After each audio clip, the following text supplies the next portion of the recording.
Dans cette vidéo, nous allons apprendre à importer des photos d'élèves dans Idoceo.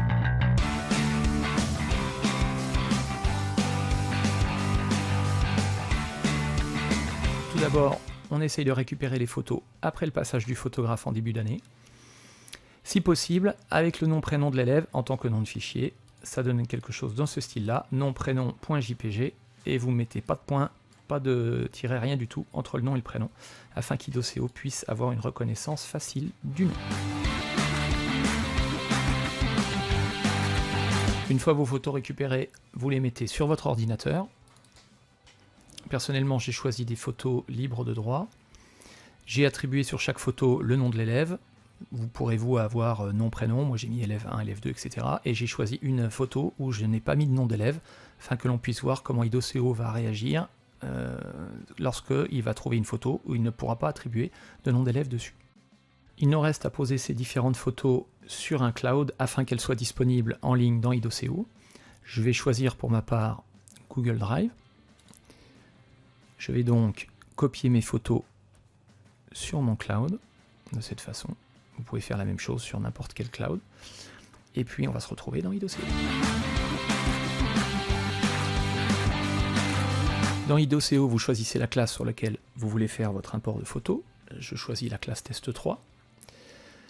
Pour aller faire l'import, vous allez aller dans le mode plan. Vous pouvez zoomer, dézoomer avec les deux doigts afin d'avoir la totalité des élèves sous les yeux. Je vous conseille d'ailleurs de passer votre iPad en mode paysage afin d'avoir la totalité de votre classe sous les yeux.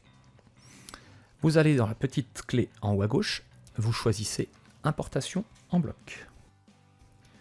Sur ce cadre nouvellement ouvert, vous voyez que Idoceo nous propose différentes données sur lesquelles il va devoir s'appuyer pour réaliser l'import. Si vous avez mis vos photos avec le nom de l'élève, eh bien vous allez simplement lui demander à ce qu'il se réfère au nom de l'élève pour pouvoir importer les photos. C'est ce qu'on va faire maintenant. Là, il cherche OneDrive. Je veux simplement qu'il aille chercher dans Google Drive là où j'ai mis mes photos. Voilà. Je vais choisir ici photos des élèves, c'est l'endroit où j'ai positionné mes photos tout à l'heure. Il retrouve tous mes noms d'élèves. Soit vous cliquez sur chaque photo séparément, soit vous allez sélectionner l'option plusieurs fichiers et vous pouvez ici cocher la totalité des fichiers que vous souhaitez importer. C'est quand même plus rapide. On va donc tous les cocher. Voilà. Une fois que c'est fait, vous allez cliquer sur télécharger et il va importer les élèves, on le voit ici, dans Idoceo. Si vous regardez bien ce qui se passe en haut, il est en train d'attribuer la totalité des photos grâce au nom des élèves, mais l'élève 10 n'a pas de photo attribuée, parce que l'élève 10, la photo, c'est la photo de l'oiseau sur lequel je n'ai pas encore donné de nom d'élève. Alors, vous ne pouvez pas la voir en vidéo, parce que mon partage d'écran ne permet pas de voir le bas de l'iPad. En revanche, elle est là, elle apparaît bien. Je vais donc la monter pour que vous la voyez. Voilà, la voilà, elle était tout en bas. Et je vais donc aller pouvoir en glisser, déposer, la mettre où je veux. Je vais dire que je vais la mettre à l'élève 10. Vous avez donc compris que soit l'élève apporte le même nom que la photo, et à ce moment-là, Idoceo est capable de la retrouver et de l'attribuer automatiquement. S'il ne fait pas de correspondance entre les deux, eh bien à ce moment-là, il vous laisse les photos qu'il n'a pas attribuées en bas de l'écran, et vous avez juste à les glisser, déposer sur le bon élève. L'import des photos proprement dit est terminé. Nous allons donc repasser dans le carnet. Vous voyez qu'aucune photo n'apparaît. Si je double-tape 2 fois sur le nom de l'élève, la photo est cependant bien attribuée. Et vous avez également la possibilité d'afficher les photos directement dans le listing. Pour ce faire, vous allez sur les 3 petits points. Vous allez sur la ligne photo des étudiants. La croix signifie que vous ne voulez pas d'afficher de photos. Et ensuite, vous avez 2 modes d'affichage possibles, soit sous forme de rond, soit sous forme de cadre. Je vais choisir la forme de cadre. Et vous voyez qu'à côté du nom de l'élève est apparue la photo que nous avons importée tout à l'heure. Avant de conclure cette vidéo, je voulais revenir sur le Wi-Fi Share. Donc je vais reprendre le mode plan avec l'importation en bloc. Vous avez ici, si je choisis le nom, la possibilité d'importer avec le Wi-Fi Share.